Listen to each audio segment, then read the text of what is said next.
हो नयन खोलो भिखारी द्वारे आया है। सभी भाई बंधु को नमस्कार है, प्रणाम है। कैसे हैं बाबू? तो चलिए अब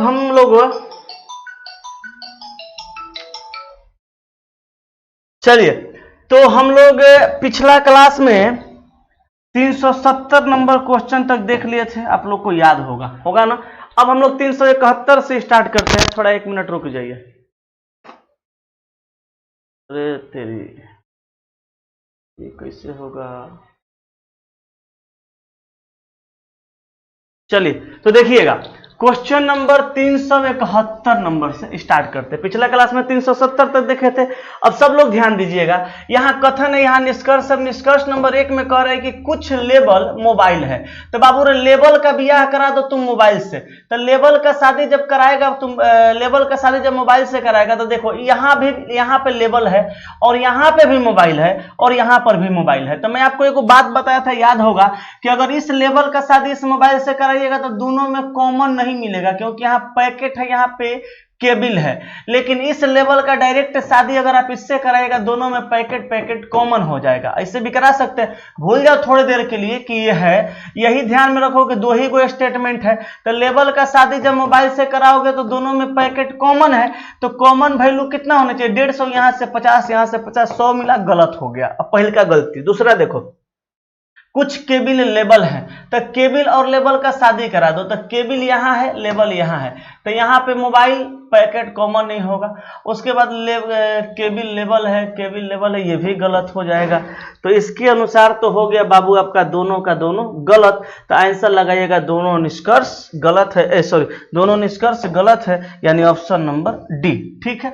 अब आप इसको डायग्राम पे बनाइएगा, तो सभी लेवल पैकेट है। तो देखिए, जितना लेवल है, ये सारा का सारा लेवल क्या है भैया? सारा का सारा लेवल पैकेट है। तो ऐसे डायग्राम बना लीजिए, पैकेट है। अब कह रहा है सभी मोबाइल केबल है और कुछ मोबाइल पैकेट है।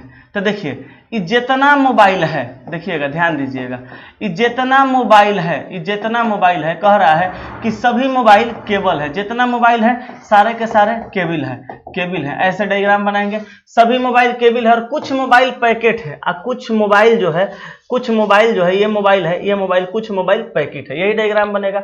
अब कह रहा है कि कुछ लेबल मोबाइल है भाई, तो लेबल यहाँ है और मोबाइल यहाँ है, तो लेबल मोबाइल में कोई रिलेशन होगा? बिल्कुल नहीं होगा। दूसरा कह रहा है कुछ केबल लेबल है, तो कुछ केबल लेबल है, तो लेबल यहाँ है और केबल यहाँ है। तो आप ही बताइए, केबल और लेबल में कोई रिलेशन होगा? नहीं होगा। तो आंसर क्या होगा? Option number D. Very good. 371 का आंसर ऑप्शन नंबर डी, सबका सही आ रहा है। Very good. अब चलिए आगे बढ़ते हैं। नेक्स्ट क्वेश्चन नंबर हम लोग का 372। अब 372 नंबर देखिएगा। अरे भाई, यहीं तक ना पिछला क्लास में हम लोग पढ़े थे, यहीं तक पढ़े होंगे। अब देखिए 372 नंबर में DECLARING। अब कह रहा है कि शब्द में कितने ऐसे युग्म हैं आगे और पीछे से, जिनमें हर एक के बीच उतने ही अक्षर है जितने की वर्णमाला में होते हैं। ठीक है, जितने की वर्णमाला में होते हैं। अब समझना कैसे बनाएंगे। तो देखिए, ऐसे क्वेश्चन को कैसे बनाएंगे, उसके लिए मैं आपको कई बार ट्रिक समझा चुका हूं। क्वेश्चन हमारा क्या है तो उसको समझिएगा। ठीक है। अरे पिछला क्लास में यहीं तक देखे थे ना। एक बार आप सभी लोग कमेंट करके बता दिए थे। सभी लोग एक बार कमेंट करके बताइए, पिछला क्लास में हम लोग 370 तक ही पढ़े थे। एक बार मैं अपने मोबाइल में जरा चेक कर लेता हूं। पिछला क्लास में हम लोग यहीं तक पढ़े थे। मुझे ऐसा क्यों लग रहा है कि हम लोग आगे तक पढ़ चुके थे। खैर, मैं देखता हूं, रुक जाइए एक बार। जल्दी कमेंट करिए, बताइए तो पिछला क्लास में हम लोग यहीं तक देखे थे। यार, यहां तो नेट ही नहीं चलता है, बड़ा झमेला है। 370 तक देखे थे? अच्छा, चलो 370 तक देखे थे तो ठीक है। अब देखो इसको कैसे बनाएंगे। तो हम कई दिनों से यही बताते आए हैं कि ऐसे प्रश्नों को बनाने के लिए कुछ नहीं करना है, आपको बस एक लेटर को पकड़ लेना है, पढ़ते हुए आगे बढ़ जाना है। जहां पे जो पढ़ेंगे वहां पर वो होना चाहिए, तो मिल जाएगा कॉमन हमारा। तो देखो, डी ई। अब डी के बाद क्या पढ़े हम डी के बाद पढ़े ई और ई है भी, तो डी के बाद ई पढ़े और ई है तो एक जोड़ा मिला। तो अब खुश होकर छोड़ नहीं देना, आगे और पढ़ना है। D E F G H I J K L नहीं मिला, ई F G H I J K L नहीं मिला, C D E F G H I नहीं मिला, L M N O P Q नहीं मिला, ए बी सी डी ई नहीं मिला, आर एस टी यू नहीं मिला, आई जे के नहीं मिला, एन ओ नहीं मिला। आगे से पढ़े तो कै गो मिला, एगो मिला। अब पीछे से तो जी एच आई, देखिए जी एच आई, हम आई मुंह से बोले आई हइयो है, तो जी एच आई आई मिल गया तो एक जोड़ा यहां हो गया, तो खुश मत होना और पढ़ो अभी जी से।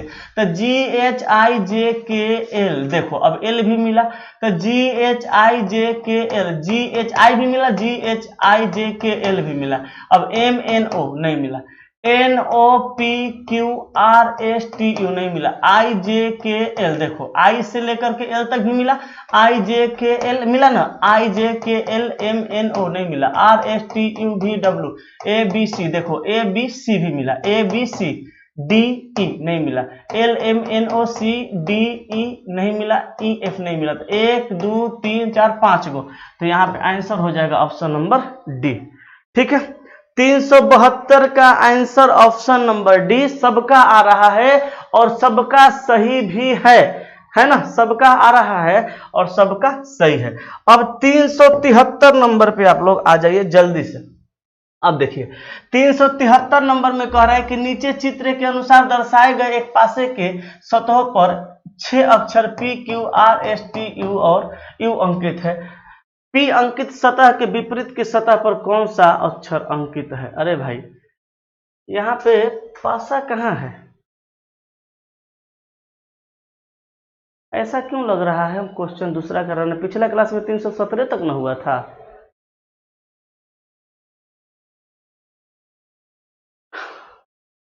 नीचे चित्र के अनुसार दर्शाए गए एक पासे की सतहों पर 6 अक्षर P Q R S T और यू अंकित है। पी अंकित सतह के विपरीत की सतह पर कौन सा अंक होगा? तो पासा है कहाँ? 373 नंबर क्वेश्चन में आगे पासा है? ये आप कौन सा क्वेश्चन लगाए हैं?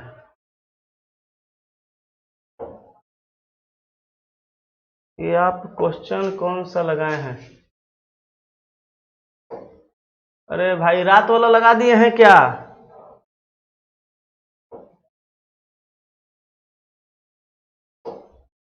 अरे यार पूरा गड़बड़ कर दिए हैं। रुको भाई,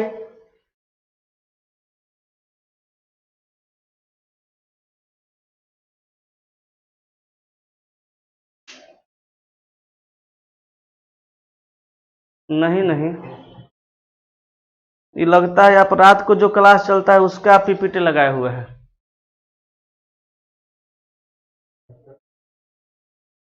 ये भी बात है, 372 तक नहीं होगा। लाइए बुक लाइए देखें।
चलो कोई नहीं, ठीक है बाबू, हाँ ठीक है। हम एक्चुअली क्या हुआ ना, हमको लगा कि 390 तक हम करवा दिए हैं, ठीक है, हाँ इसके वजह से ये हुआ। खैर कोई बात नहीं, चलो आगे पढ़ते हैं। तो देखना 372 तक हो गया, और भाई साहब 373 नंबर क्वेश्चन में डाइस नहीं बनाए हैं, जो कि हम बना देते हैं। डाइस नहीं बनाए हैं, हम बना देते हैं। देखिए हम बुक ही मंगा लिए। डाइस जो आपका है, ये विकास ना सुधरेगा ही नहीं, विकास का सुधरने का कोनो चांस नहीं है, हर बार ये गड़बड़ काम करता है। बताइए, देखिए यहाँ पे आर है, यहाँ पे पी है, यहाँ पे क्यू है, यहाँ पे आर है, यहाँ पे एस है, यहाँ पे टी है, ठीक है। तो देखिएगा अब यहाँ पे क्वेश्चन जो है कंप्लीट हो गया। हम इसके वजह से परेशान हो गए, हमको लगा कि अरे भाई साहब यहाँ पे 373 नंबर क्वेश्चन में तो डाइस है ही नहीं, ठीक है। चलिए, लेकिन अब क्लियर हो गया। मैं बुक यहाँ पे रख लेता हूँ, एक बार जैसा होगा मैं देख लूंगा, अगर गड़बड़ होगा तो ठीक है। तो चलिए, क्वेश्चन में यहाँ पे क्या कहा, नीचे चित्र के अनुसार दर्शाए गए एक पासे के सतह पर 6 अक्षर P Q R S T और U अंकित है। P अंकित सतह के विपरीत के सतह पे कौन सा अक्षर अंकित है? तो P के विपरीत बताना है। तो देखिए P यहाँ पे है और यहाँ पे P नहीं है, तो ध्यान दीजिएगा इस डाइस और इस डाइस में अगर हम कॉमन लेंगे इस प्रकार से, तो ऐसे कॉमन लेकर हम गोल गोल घुमाएंगे तो यहाँ पे दोनों में R और R कॉमन होगा, तो R को हम ऊपर रख देंगे क्योंकि कॉमन को ऊपर रखते हैं। और रखने के बाद इसको घुमाएंगे तो R के बाद क्या आएगा P, और P के बाद क्या आएगा भैया Q आ जाएगा। यहाँ R के बाद क्या आएगा S, और यहाँ R के बाद T। हमसे पूछा P का विपरीत तो हमारा आंसर हो जाएगा S, यानी ऑप्शन नंबर डी, ठीक है। हाँ, P का उल्टा S होगा। और देखिए आप मेरा लॉजिक जानते हैं, मेरा लॉजिक तो यही कहता है कि आपको ये करने में समय लगता है, आपको ये भी करने की जरूरत ही नहीं थी, ये सब गोल गोल घुमाने की कोई जरूरत नहीं थी। देखिए कैसे, आप देखिए इस डाइस और इस डाइस दोनों को देखिएगा तो दोनों डाइस के समान सतह पे, दोनों डाइस के समान सतह पे R कॉमन है। इस डाइस के लेफ्ट में R है, इस डाइस के लेफ्ट में R है, तो लेफ्ट लेफ्ट में जब कॉमन है तो समान सतह हुआ, तो ऊपर का विपरीत ऊपर वाला, राइट का विपरीत राइट वाला। ये ट्रिक होता है, ये इसका कॉन्सेप्ट होता है। जब P का विपरीत S और Q का विपरीत T, हमसे पूछा P का तो आंसर हो गया S। बोलो क्लियर हो गया? तो 373 का D। अब चलो 374। अब यहाँ पे देखो हेलमेट, तो हेलमेट का जरूरत किसके लिए पड़ता है? राइडर के लिए। हेलमेट का जरूरत पड़ता है राइडर के लिए, जो बाइक राइडिंग करता है ना, बाइक या कुछ भी, बाइके में खास करके ज्यादा, तो हेलमेट का जरूरत पड़ता है राइडर के लिए। तो इसका जरूरत, साइड का जरूरत किसके लिए भैया? तो शोल्डर के लिए, यानी ऑप्शन नंबर ए हो जाएगा, ठीक है। ऑप्शन नंबर कौन सा? ए हो जाएगा। तो 374 का आपका आंसर हो जाएगा option number A, rider helmet. तो इसका आंसर क्या हो जाएगा? शोल्डर, ठीक है। अब चलो आगे, अब आगे समझना 375 number. A B C D E F G H और आई 9 घर है। अब कह रहा है कि सी बी के 2 किलोमीटर पूरब में है। ध्यान दीजिएगा, कह रहा है कि सी जो है ना, सी जो है सी बी के 2 किलोमीटर पूरब में, सी बी के पूरब में है, और दूरी कितना है भाई? तो 2 किलोमीटर। कह रहा है कि सी बी के 2 किलोमीटर पूरब में है, तो सी हो गया इस बी के 2 किलोमीटर पूरब में, इस बी के 2 किलोमीटर पूरब में सी है। कह रहा है सी बी के 2 किलोमीटर पूरब में है। आगे कह रहा है ए बी के 1 किलोमीटर उत्तर में है।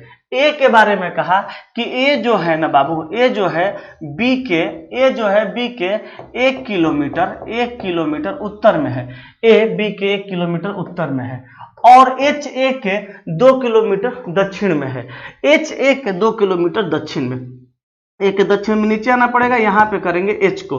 कह रहा है कि एच और एच ए के 2 किलोमीटर दक्षिण में, तो ए के 2 किलोमीटर, ए के 2 किलोमीटर दक्षिण में, ए के 2 किलोमीटर दक्षिण में एच है, और यहाँ बी है तो यहाँ एच हो जाएगा। ए के 2 किलोमीटर दक्षिण में जब एच, ए के 2 किलोमीटर दक्षिण में एच है, तो बी से एच की दूरी 1 किलोमीटर हो जाएंगे। क्यों? क्योंकि यहाँ से यहाँ 2, यहाँ से यहाँ 1, तो यहाँ से यहाँ 1 किलोमीटर। अब देखिए आगे कह रहा है जी एच के 1 किलोमीटर पश्चिम में है, जी एच के 1 किलोमीटर पश्चिम में, तो एच के 1 किलोमीटर पश्चिम में कौन है? जी। कह रहा है कि जी एच के 1 किलोमीटर पश्चिम में, तो एच के 1 किलोमीटर पश्चिम में कौन है? जी है। कह रहा है कि जी एच के 1 किलोमीटर पश्चिम में है, बहुत तगड़ा क्वेश्चन है डायरेक्शन का। आगे कह रहा है जबकि डी जी के 3 किलोमीटर पूरब में है। कह रहा है जबकि डी जो है जी के 3 किलोमीटर पूरब में, तो जी के पूरब इधर होता है 3 किलोमीटर, तो यहां से यहां 1 किलोमीटर, पूरब यहां से यहां 3 किलोमीटर, तो 3 किलोमीटर पूरब में कौन हो जाएगा? डी। कह रहा है कि जबकि डी जी के 3 किलोमीटर पूरब में, तो जी के 3 किलोमीटर पूरब में कौन हो गया? डी हो गया।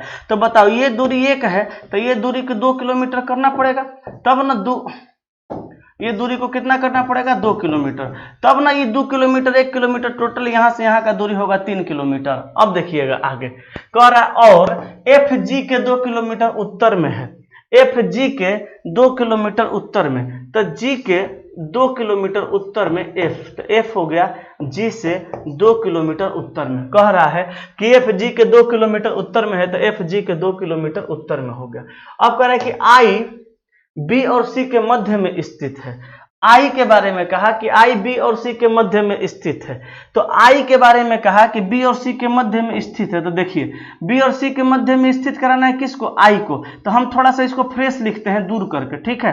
तो देखिए दूर करके लिखते हैं, यहाँ पे कौन था? सी था, तो यहाँ पे सी था, ये दूरी था 2 किलोमीटर, किसके किसके बीच? बी और सी के बीच। शुरू में कहा था कि सी बी के 2 किलोमीटर पूरब में है, अब यहाँ कहने लगा कि आई बी और सी के मध्य में स्थित है, तो आई को मध्य में स्थित कर देना है, किसके? बी और सी के। तो बी और आई के बीच में दूरी 1 किलोमीटर और आई और सी के बीच में दूरी 1 किलोमीटर हो जाएगा, ठीक है? देखिए कहा ना यहाँ पे बी और आई के मध्य में कौन है? बी और सी के मध्य में कौन है? आई है, तो बी और सी के मध्य में आई हो गया। कह रहा है कि आई बी और सी के मध्य में स्थित है, जबकि ई एच और डी के ठीक मध्य में है, जबकि ई एच और डी के मध्य में, तो ई एच और डी के मध्य में है, तो यहाँ पे करना पड़ेगा किसको? ई को, तब ना एच और डी के मध्य में होगा, ई एच और डी के मध्य में हो जाएगा, यहाँ भी दूरी 1-1 किलोमीटर हो जाएगा। अब कह रहा है ए और जी के बीच की दूरी लगभग कितनी है? तो ए और जी के बीच की दूरी लगभग कितनी है? तो देखो अब दूरी हम लोग को तिरछा ज्ञात करना पड़ेगा, ए और जी के बीच की लगभग दूरी कितनी है? तो तिरछा दूरी ज्ञात करने के लिए हमको ये कंडीशन अप्लाई करना पड़ेगा, ये आधार करना पड़ेगा, ये लंब करना पड़ेगा। तो अब देखिएगा लंब और आधार जब आप करिएगा तो ये आधार कितना हो जाएगा, लंब कितना हो जाएगा? तो एच और जी के बीच 1 किलोमीटर की दूरी है, तो 1 किलोमीटर दूरी होगा तो आधार बराबर हो जाएगा कितना? आधार बराबर 1 किलोमीटर होगा ना, आधार बराबर 1 किलोमीटर, और यहाँ पे 1 का 1 2 किलोमीटर, तो ये लंब हो जाएगा कितना? लंब बराबर 2 किलोमीटर। अब आप फॉर्मूला जानते हैं, कर्ण स्क्वायर बराबर क्या होता है? कर्ण बराबर क्या होता है? ये कर्ण है, तो कर्ण बराबर होता है लंब स्क्वायर और प्लस में आधार का स्क्वायर। तो बताइए लंब कितना है बाबू? तो लंब है 2 किलोमीटर, तो 2 का स्क्वायर, आधार कितना है? 1 किलोमीटर, तो एस का स्क्वायर, 1 का स्क्वायर, तो 2 दूनी का 4 है, 1 एकम 1, तो बराबर कितना हो जाएगा? 5। बाहर निकालेंगे तो 2 रूट 2 4, आंसर यानी ऑप्शन नंबर सी। बोलिए जल्दी आंसर क्या हो जाएगा? अगला क्वेश्चन कौन सा है? 75 के बाद 76, ठीक है? अगला क्वेश्चन क्या हो जाएगा? अगला क्वेश्चन, ठीक है, आंसर क्या हो जाएगा? तो आंसर हो जाएगा ऑप्शन नंबर सी। इसको तोड़ लीजिएगा 5 को, ठीक है? वर्गमूल निकाल लीजिएगा। क्लियर है सबका? चलिए बहुत बढ़िया आंसर आ रहा है 375 के बाद। क्वेश्चन बड़ा पेचीदा था। अब आ गए 376 पे। अब देखिए कह रहा है 376 में कथन में कह रहा है हमें जीवन में सफल होने के लिए कड़ी मेहनत करनी चाहिए। ध्यान दीजिएगा 376 नंबर में क्या कहा बाबू? तो 376 नंबर में कह रहा है, 376 नंबर में कहा कि हमें जीवन में सफल होने के लिए कड़ी मेहनत करनी चाहिए। हमें जीवन में सफल होने के लिए कड़ी मेहनत करनी चाहिए। धारणाएं, क्यों कड़ी मेहनत करनी चाहिए? अब कह रहा है कि धारणाएं का मतलब क्या होता है? धारणाएं का मतलब पूर्व धारणा भी आप बोल सकते हैं ना। कह रहा है कथन में कि हमें जीवन में सफल होने के लिए कड़ी मेहनत करनी चाहिए। धारणाएं नंबर 1 में कह रहा है कि अपने जीवन में सफल होना वांछनीय है, वांछनीय है। अपने जीवन में सफल होना वांछनीय है, ये बात सही है। अपने जीवन में सफल होना वांछनीय है माने जरूरी है। और दूसरा कह रहा है यदि हम कड़ी मेहनत करते हैं तो हम खुश होंगे। कड़ी मेहनत करते हैं तो हम खुश होंगे। तो खुश होने का कोई बात तो कथन में वैसे है नहीं, तो आंसर आप क्या मारेंगे? पहले का सही होगा, दूसरा का गलती आंसर मारेंगे। एक केवल धारणा, एक अंतर्निहित है, ठीक है? 376। 376 का हालांकि किताब में आंसर दे रहा है, न तो धारणा 1 और न ही धारणा 2 अंतर्निहित है, ऑप्शन नंबर डी दे रहा है। ठीक है, 376 का आप देख सकते हैं डी दे रहा है। ठीक है, तो ध्यान दीजिएगा यहाँ पे डी नहीं होगा, डी में कह रहा है न तो धारणा 1 और न ही धारणा 2 अंतर्निहित है, यहाँ पे डी नहीं होगा, आंसर होगा ए। क्यों कह रहा है कि हमें जीवन में सफल होने के लिए कड़ी मेहनत करना चाहिए, कड़ी मेहनत करना चाहिए जीवन में सफल होने के लिए। अब यहाँ कह रहे पूर्वधारणा में कि अपने जीवन में सफल होना वांछनीय है, सफल होना जरूरी है, तभी तो ये बात कह रहा है। तो आंसर हो जाएगा ऑप्शन नंबर ए, यानी केवल धारणा 1 अंतर्निहित है। अरे जीवन में सफल होना वांछनीय है, जीवन में सफल, वांछनीय माने जरूरी कह सकते हैं, वांछनीय का अलग अलग मतलब होता है। तो जीवन में सफल होना वांछनीय है, जरूरी है, तभी नहीं ये कहा कि जीवन में सफल होने के लिए कठिन मेहनत करनी पड़ेगी, यानी पहले का सही है 376। अब चलिए बैठ,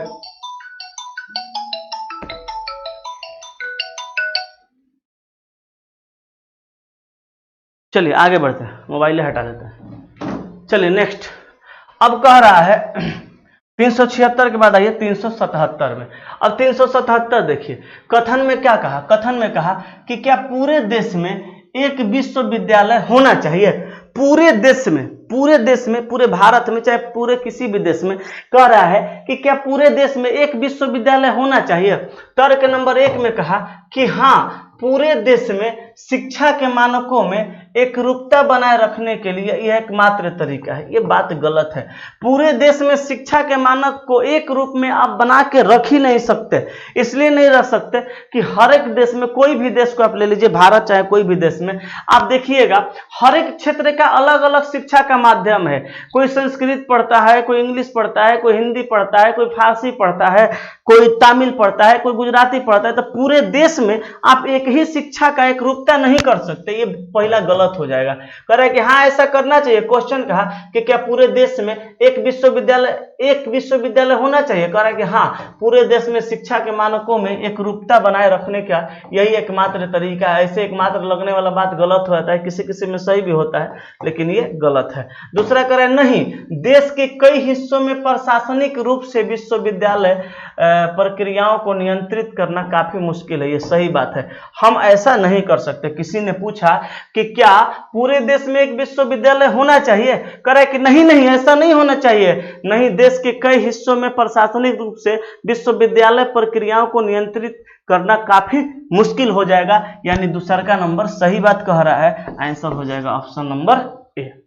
बोलो 377 का आंसर ए। वेरी गुड, सब कह रहा है। अब चलिए, अब 377 के बाद 378 नंबर। ठीक है, देखिएगा कथन में क्या कहा कि कपड़ों की सफाई के लिए डिटर्जेंट प्रयुक्त किया जाना चाहिए। ठीक है भैया, कपड़ों की सफाई के लिए डिटर्जेंट प्रयुक्त किया जाना चाहिए। धारणा नंबर 1 कह रहा है डिटर्जेंट झाग अधिक बनाते हैं, इसको गलत काट दो। डिटर्जेंट से झाग अधिक बनाते हैं, हम ऐसा नहीं कह सकते। डिटर्जेंट से ज्यादा झाग बनाता है शैम्पू। तो झाग से आप कपड़ा को साफ नहीं ना करिएगा, झाग से कपड़ा को साफ करिएगा। कपड़ा में शैम्पू लगेगा, अब पैंट खींचना है तो शैम्पू लगाने लगेगा, 20 को शैम्पू लग जाएगा, नहीं लग जाएगा। वो क्लिनिक प्लस लगाइएगा तो एगो कपड़ा, एगो पैंट साफ करने में, एगो जींस साफ करने में 20 को शैम्पू में चलो हो जाएगा है। अब 20 रुपया में 20 को शैम्पू मिल जाएगा, लेकिन डब वगैरह लगाने लगेगा, उससे भी महंगा महंगा शैम्पू है, बर्बाद हो जाइएगा। झाग से कपड़ा साफ नहीं होता है। कह रहा है कि कपड़ों की सफाई के लिए डिटर्जेंट प्रयुक्त किया जाना चाहिए। कह रहा है कि हाँ करिए। काहे भाई, कहें कि डिटर्जेंट झाग अधिक बनाते हैं, तो झाग से कपड़ा साफ नहीं होगा। झाग अधिक बनाते हैं तो झाग से हम नहीं ले सकते। दूसरा कह रहा है डिटर्जेंट चिकनाई और गंदगी को हटाने में मदद करते हैं। हाँ, इसको लीजिए, ये कारण सही है, ये धारणा सही है। क्यों लेना चाहिए? कपड़ों की सफाई के लिए डिटर्जेंट प्रयुक्त किया जाना चाहिए। हाँ, इसको करिए। क्यों करिए भाई?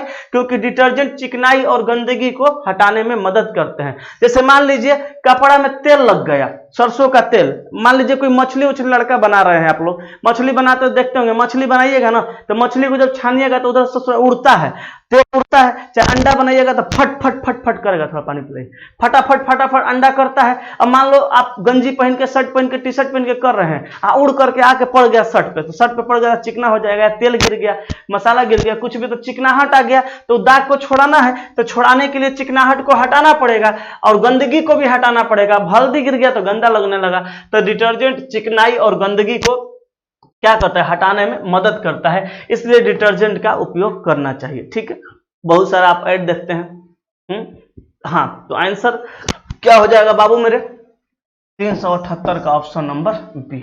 बोलो, कोनो समस्या, कोनो परेशानी, कोनो टेंशन, कोनो दिक्कत, ठीक है ना? चलो अब देखो आगे बढ़ते हैं। 379, अब 379 में देखो, कह रहा है कि एक व्यवसायिक बैठक में 8 लोग हैं, ठीक है, जो एक दूसरे के साथ एक ही बार हाथ मिलाते हैं। लोग आपस में कितने बार हाथ मिलाएंगे? ये हाथ मिलाने वाला, खेला खेलने वाला, इस सबका एगो फॉर्मूला होता है n into n minus 1/2। n का मतलब क्या होता है, जय बार प्रश्न में कहा था n इजिकल टू 8, यहाँ n बराबर 8 होगा, तो 8 इंटू 8 माइनस 1 बराबर 2। ठीक है, तो 8 गुना 7 बट्टा में 2, क्योंकि 8 में से गया 7, 2 से काटिएगा 8 कटेगा 4 बार में, तो 7 चौका कितना हो जाएगा रे भाई, 7 चौका 28, यानी ऑप्शन नंबर बी। ये तो मैथ का क्वेश्चन है, सब लोग बनाते होंगे। तो 379 का जल्दी से आंसर बताइए बी। ठीक है, हाँ ठीक है ना?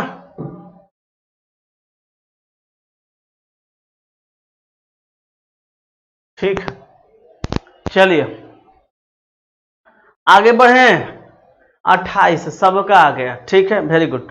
अब चलो अगला क्वेश्चन 380, इसको बना के आप जल्दी से बताइए आंसर क्या आएगा।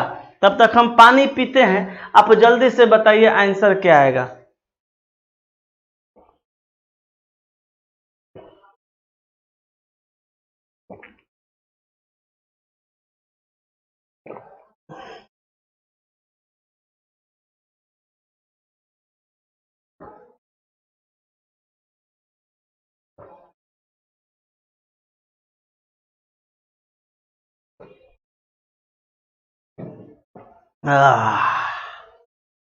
बोल जल्दी।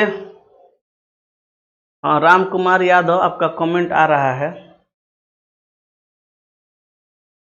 जल्दी बताइए। 380 का क्वेश्चन, इतना देरी? 380 के बी, एगो लड़का का आया, दूगो का आया, सबका आने लगा। वास्को डिगामा हमार बोल दिया, वास्को डिगामा पंडित।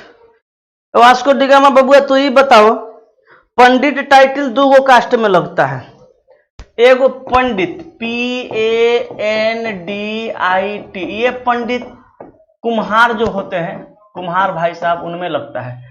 एगो PANDAY पांडे, ये लगता है ब्राह्मण में, ब्राह्मण में, ब्राह्मण एगो भूमिहार में भी लगता है। ठीक है, पांडे। अब बहुत सारे लोग पांडे को ही पंडित लिख देते हैं शौक में, तो आप कौन हैं? अगर आप ब्राह्मण और भूमिहार हैं तो फिर आपको ये पांडे लिखना चाहिए। ये पंडित टाइटल कुम्हार का है, ये बारीकी को सब लोग नहीं समझते हैं, पर हम तो समझते हैं। तो आप कौन हैं? आप कुम्हार भाई साहब हैं कि बाबा जी हैं, पंडित जी हैं, भूमिहार हैं, कौन है? हाँ चलिए कोई नहीं, आपका नाम बड़ा अजूबा है यार। आ जाओ, देखो इसको बनाते हैं। अभी इसका कमेंट नहीं आया, क्या लिख रहा है? कुम्हार, बहुत बढ़िया, तब तो तुम परफेक्ट अपना टाइटल लिखा है, बहुत बढ़िया। हम सोचे कि तुम भी बुड़बक जैसा ये पांडे को, ब्राह्मण को तो पंडित नहीं लिख दिया। अच्छा है कुम्हार भाई साहब, बहुत अच्छा। चलिए, कुम्हार भाई साहब लोग का टाइटल पंडित, पंडित लगता है, बहुत बढ़िया। अब देखो यहाँ पे करना क्या है, 3 का स्क्वायर कर दो 9, 5 का स्क्वायर कर दो 25, और 4 का स्क्वायर कर दो 16। जरा जोड़ो तो 9 6 15 5 20 के 0 हाथ में 2 और 3 2 5, 50 आ जाएगा। उसी प्रकार 1 का स्क्वायर करोगे 1 6 का 36 और तितरी का 9, 9 6 15 16 6 हाथ में 46। उसी प्रकार यहाँ पे 4 का स्क्वायर तो 16, 5 का स्क्वायर तो 25 और चाहिए 50। तो 3 का स्क्वायर आपने बताया 9 कर दीजिए, 9 6 15 5 20 की 0 हाथ में 2, 3 1 4 1 5 50। Very good. तो आंसर यहाँ पे क्या हो जाएगा बाबू? आंसर 3 हो जाएगा। ठीक है, बोलो कोनो दिक्कत? ठीक है ना? ठीक है ना?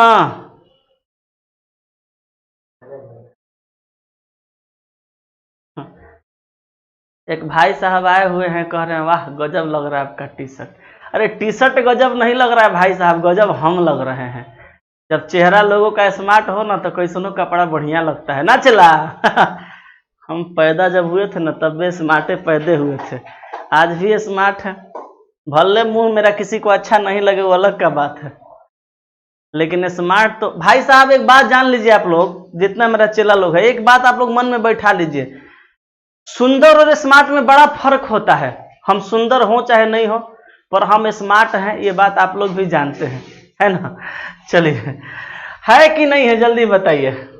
हाँ ना बाबू, अंकित कुमार, हम ब्राह्मण हैं, मेरा टाइटल पांडे है, मैं दीपक पांडे हूं, मैं ब्राह्मण हूं, ठीक है, मैं पंडित जी हूं, पूजा पाठ श्राद्ध सब करवाते हैं हम लोग, है ना।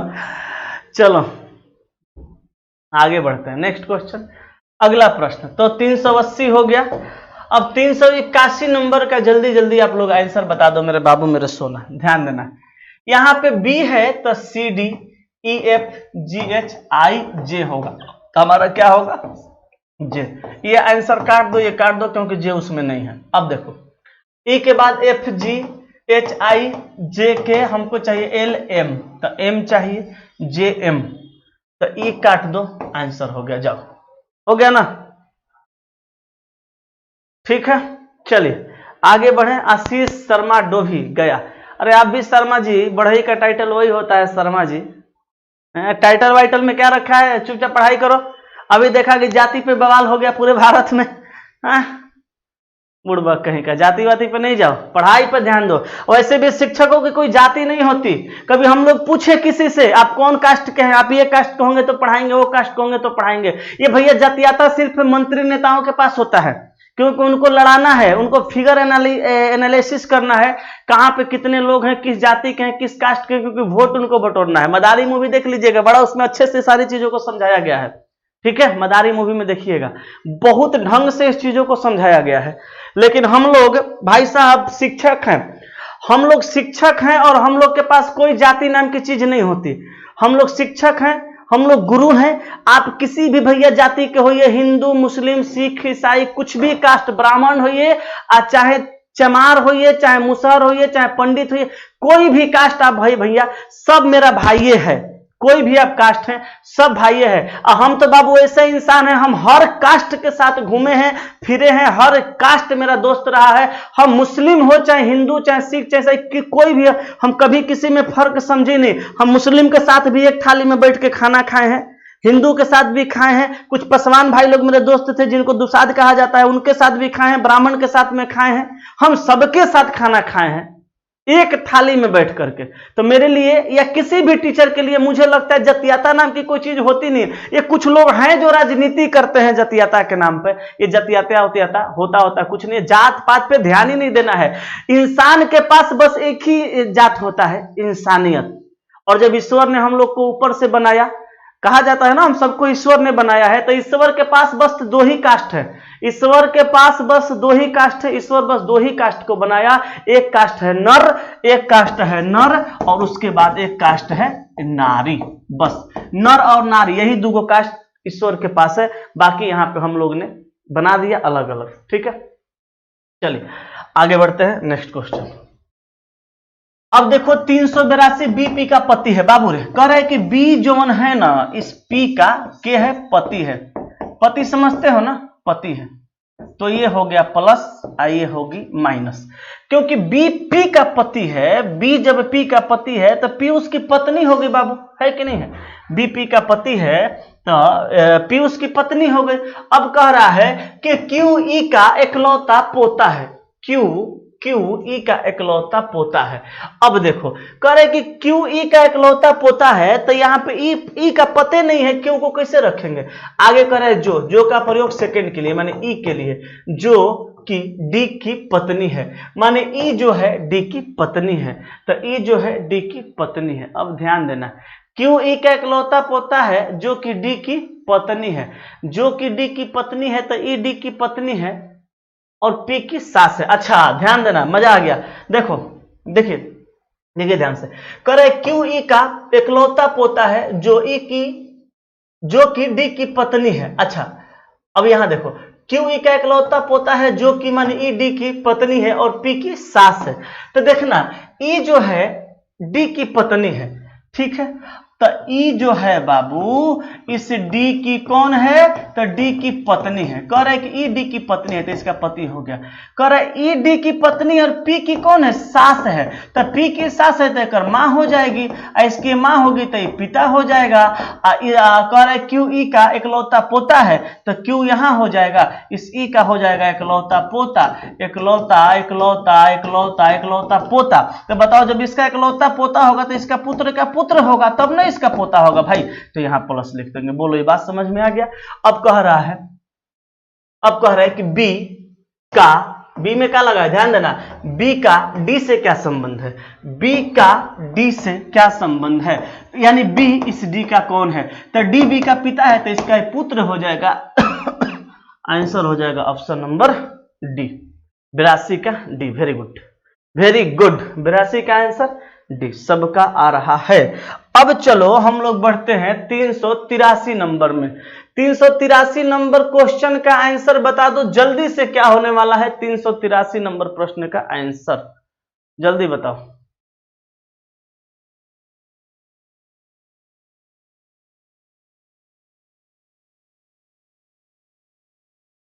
जल्दी। चलिए देखिए अंतर देखिए तो जरा, तो 59 में से 32 घटे, 9 में से 2 गया 7, अब 5 में से 3 गया तो 2, 27 अंतर कर रहे हैं यहाँ पे। 45 में से 25 जाएगा, 5 में से 5 गया 0, 4 में से 2 गया 2, 20 का अंतर। 7 में से 7 गया 0, 6 में 4 गया 2, 20 का अंतर। 3 में से 3 गया 0, 5 में से 3 गया 2, 20 का अंतर। मार दो आंसर है। देखो इसका तीनों का जो अंतर है वो 20-20 का अंतर है, जबकि यहाँ पे जो अंतर आपको दिख रहा है 27 का अंतर है, इसलिए आंसर हो गया ऑप्शन नंबर ए। बोलो कोई दिक्कत नहीं ना। चलिए अगला प्रश्न, नेक्स्ट क्वेश्चन 384। अब 384 नंबर देखो, वक्तव्य में कह रहा है यदि खेलकूद को अधिक प्रोत्साहन दिया जाए तो भारतीय ओलंपिक प्रतियोगिताओं में अधिक स्वर्ण पदक जीत लेंगे। यदि खेलकूद को अधिक प्रोत्साहन मतलब क्या हुआ, उस पर अधिक ध्यान दिया जाए, उस पर फंड खर्चा किया जाए, पैसा दिया जाए, उसको और प्रोत्साहित किया जाए, खेलो अच्छा से, उसको कोच दिया जाएगा, मतलब उस पर ध्यान दिया जाएगा। कह रहा है यदि खेलकूद को अधिक प्रोत्साहन दिया जाए तो भारतीय ओलंपिक प्रतियोगिताओं में अधिक स्वर्ण पदक जीत लेंगे। अब पूर्वानुमान नंबर 1 में कह रहा है कि भारतीय स्वर्ण पदक नहीं जीतते। अब लो, भारतीय स्वर्ण पदक जीतते ही नहीं। अगर भारतीय स्वर्ण पदक चला नहीं जीतते तो फिर यहां पे ये नहीं कहता कि और अधिक स्वर्ण पदक जीत लेते। कह रहा है कि यदि खेलकूद को वो अधिक प्रोत्साहन दिया जाए तो भारतीय ओलंपिक प्रतियोगिताओं में अधिक स्वर्ण पदक जीत लेंगे। अधिक स्वर्ण पदक जीत लेंगे इसका मतलब क्या होगा कि कम स्वर्ण पदक जीता जा रहा है। इसके लिए ये कह रहा है कि अगर प्रोत्साहन दिया जाए तो अधिक और स्वर्ण पदक हम लोग जीत लेंगे। ठीक है, यानी यहां पे कह रहा है कि भारतीय स्वर्ण पदक नहीं जीतते, गलत बात है। भारतीय स्वर्ण पदक जीतते हैं, तभी इसमें और अधिक का बात कर रहा है। जीतते हैं, कम जीतते हैं। अब 2 नंबर में कह रहा है खेलकूद को अधिक प्रोत्साहन से निष्पदकता में सुधार होगा। यह सही बात है, कथन में भी यही कह रहा है। क्या कह रहा है, यदि खेलकूद को अधिक प्रोत्साहन दिया जाए तो भारतीय ओलंपिक प्रतियोगिताओं में अधिक पदक जीत सकते हैं, स्वर्ण पदक। अब यहां कह रहे खेलकूद को अधिक प्रोत्साहन से निष्पदकता में सुधार होगा, यानी 2 नंबर आपका सही होगा। केवल पूर्वधारणा 2 मान्य है, यानी ऑप्शन नंबर बी हमारा आंसर हो जाएगा। ठीक है, चलिए तो आगे बढ़ते हैं। अगला क्वेश्चन, एकदम मन लगा के पढ़ना है, ढंग से पढ़ना है। ठीक है, अब देखिए 385। अब 385 नंबर बनाने से पहले वो इन्फॉर्मेशन है, बहुत जरूरी सूचना है, उसको ध्यान से समझ लीजिए। 7:35 पर आज 7:35 पे आप लोग के गुरुदेव एसके झा सर लाइव आएंगे एक विशेष टॉपिक के साथ। टॉपिक का नाम है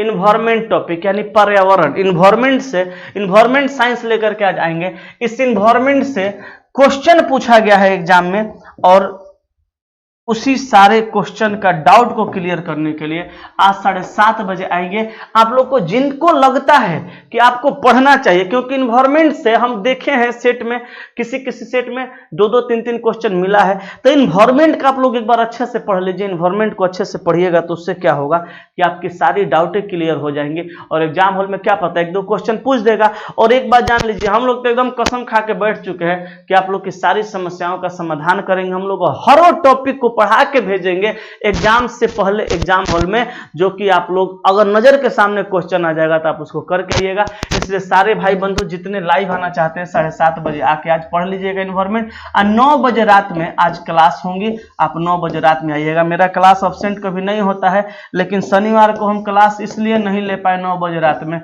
एक मेरे गुरुजी थे, जब हम पटना में आए थे शुरू तैयारी करने के लिए बाबू, हम भी आप लोग की तरह तैयारी करते थे। पहले जब हम तैयारी करने के लिए पटना में आए थे तब फर्स्ट बार हम उन्हीं से पढ़े थे, जीके जीएस पढ़ाते थे। ठीक है, जीके पढ़ाते थे, आर्ट्स विषय, जीएस साइंस, जनरल साइंस के लिए दूसरे शिक्षक उनके टीम में थे और भी बहुत सारे लोग। तो हम उनके पास में पढ़ रहे थे, जिनका नाम था एसके श्रीवास्तव। ठीक है, SK Srivastava sir, SK Srivastava sir थे। ठीक है, एसके श्रीवास्तव सर का निधन हो गया बाबू शनिवार को सुबह में, इसलिए हम इतना दुखी हो गए, बहुत रोना आया हमको, बहुत हम रोए। और रोने की वजह से और दिल में इतना दुख था क्योंकि गुरु थे, अपने पढ़ाए थे मुझे, और एक अच्छा, एक सच्चा अच्छा इंसान भी थे। एक इतना हंसमुख चेहरा, जब भी मिलते थे हंस के बात करते थे। सोचो इतने अच्छे थे कि इतने करीब से मुझे जानते थे, मैं उनका चेला था फिर भी मुझे इतने करीब से जानते थे, इतना हार्ट टू हार्ट लगाव था उनसे, टच था कि मतलब अगर हम कहीं रास्ते में, एक बार हमको याद है हम मुसल्लापुर हाट में जा रहे थे, हम भिखना पहाड़ी की तरफ जा रहे थे, नया टोला में उनका कोचिंग था, तो हम किसी काम से जा रहे थे दूसरा क्लास करने, और वो उधर से आ रहे थे और हम उनको देखे थे कि गुरुजी आ रहे हैं, लेकिन हम सोचे कि गुरुजी को डिस्टर्ब नहीं करेंगे, रास्ता में जा रहे हैं, रास्ता में कहाँ टोके, हम अपना आगे बढ़ गया। गुरुजी हमको देख लिए और अब उनके साथ जो एक लड़का था उस लड़का को भेजे, अब बोले कि जाओ वो लड़का जा रहा है उसको जल्दी से रोको।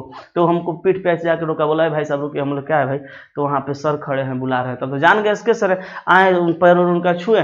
तब मेरा आदत है कहीं भी हम गुरु लोगों को कहीं देख लेते हैं भाई, गुरु का और टैलेंट का मेरे दिल में बड़ी सम्मान है। हम कहीं भी गुरु जी लोग को देख लेते हैं ना, पैरे छू के प्रणाम करते हैं। हम कहते हैं भाई हमसे तो एक बड़े हैं, आइए मेरे गुरु हैं, तो पैर छूना चाहिए लोगों को, आदर पूर्वक सम्मान से। प्रणाम भी किसी को करो ना तो आदर पूर्वक सम्मान से प्यार करो, फॉर्मेलिटीज नहीं निभाओ यार। प्रणाम करने वाले बहुत सारे लोग हैं, एक आप नहीं करिएगा तो कोई फर्क नहीं पड़ता है, फॉर्मेलिटीज मत निभाओ। लेकिन अगर करना है तो एक बार ढंग से प्रणाम करिए, ढंग से प्रणाम वणाम हम हमेशा करते हैं। किसी को भी प्रणाम वणाम किए, फिर समाचार पूछे, बोले सर जा रहे हैं उधर थोड़ा क्लास, हाँ ठीक है दीपक जाइए।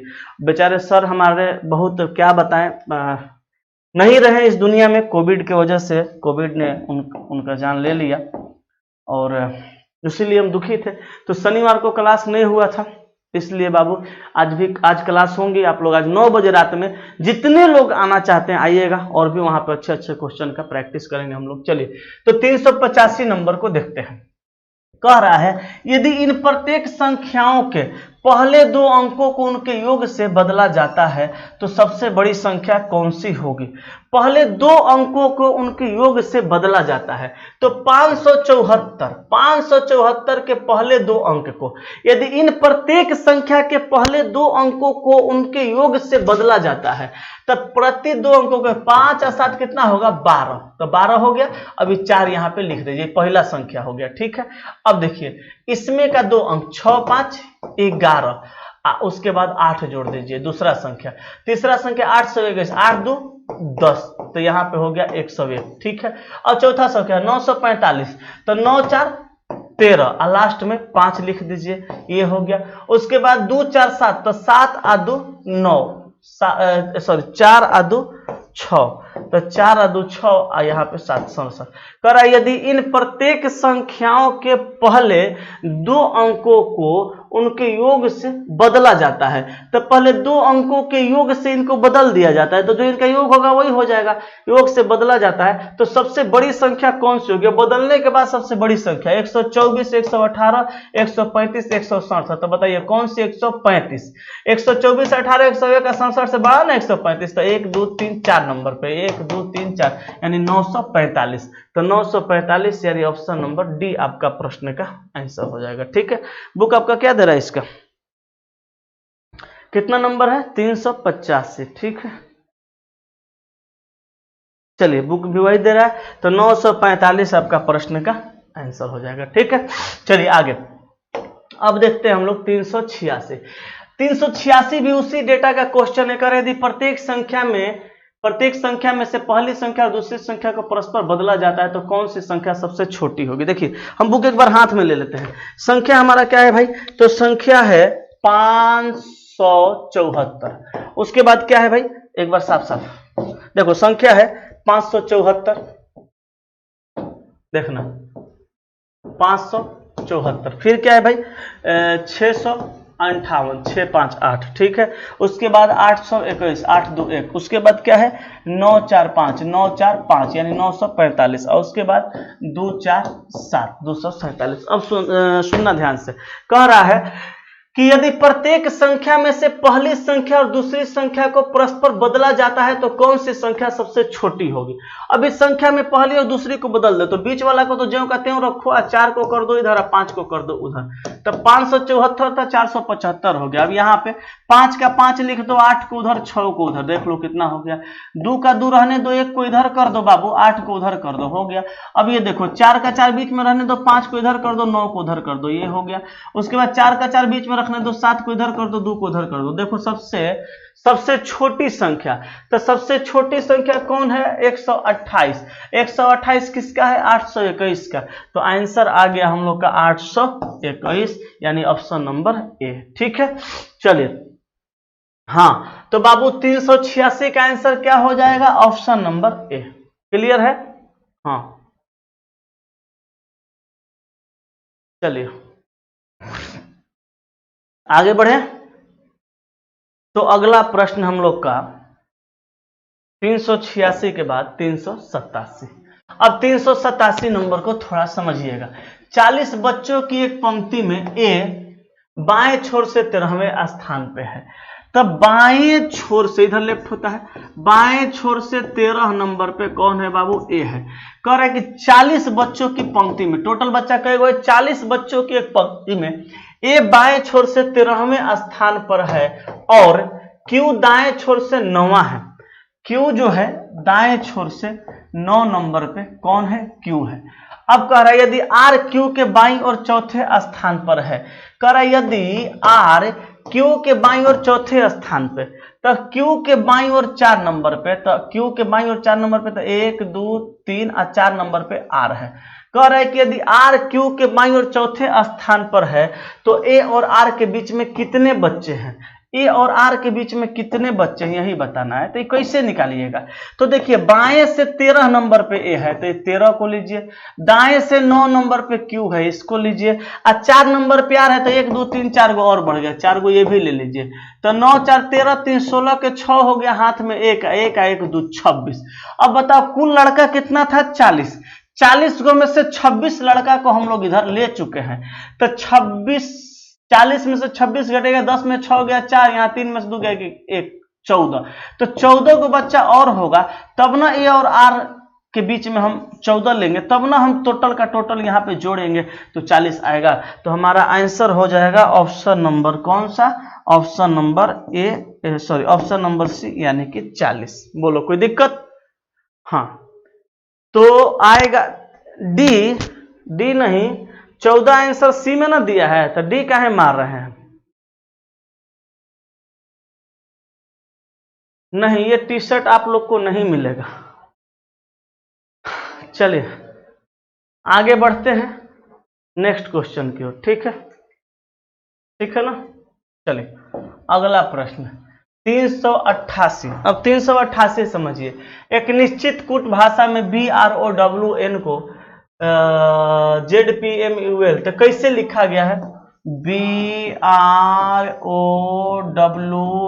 ब्राउन, ब्राउन को Z लिखा गया, P लिखा गया, MUL। अब देखो कैसे लिखा गया, तो देखो यहाँ पे Z से आगे बढ़ेंगे अगर इधर 2 लेटर तो A और B आ जाएगा, P से आगे बढ़ेंगे 2 लेटर तो Q और R आएगा, M के बाद N और O आएगा, U के बाद V और W आएगा, उसके बाद L के बाद M और N आएगा। हर जगह क्या होगा? हर जगह 2-2 लेटर बढ़ा दीजिए। अब बताइए वायलेट का क्या होगा? VIOLET। तो देखिए T रखेंगे तब ना 2 लेटर बढ़ाएंगे तो U भी होगा, U और V। उसके बाद G रखेंगे तो G के बाद H और I हो जाएगा। उसके बाद M रखेंगे तो M के बाद N और O हो जाएगा। उसके बाद J रखेंगे तो K और L होगा। उसके बाद C रखेंगे तो D और E हो जाएगा।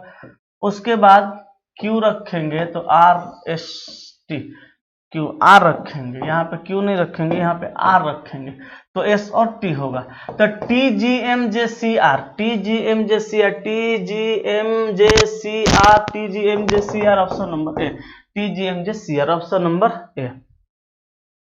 हाँ, दशरथ कुमार क्या लिखते हैं भाई साहब? पटना में खान सर का क्या खबर है? खबर तो आप ही लोग रखते हैं, हम भी रखते हैं और सारे लोग खबर रख रहे हैं। एक्चुअली पटना में खान सर नहीं है, खान सर अपने घर पे हैं।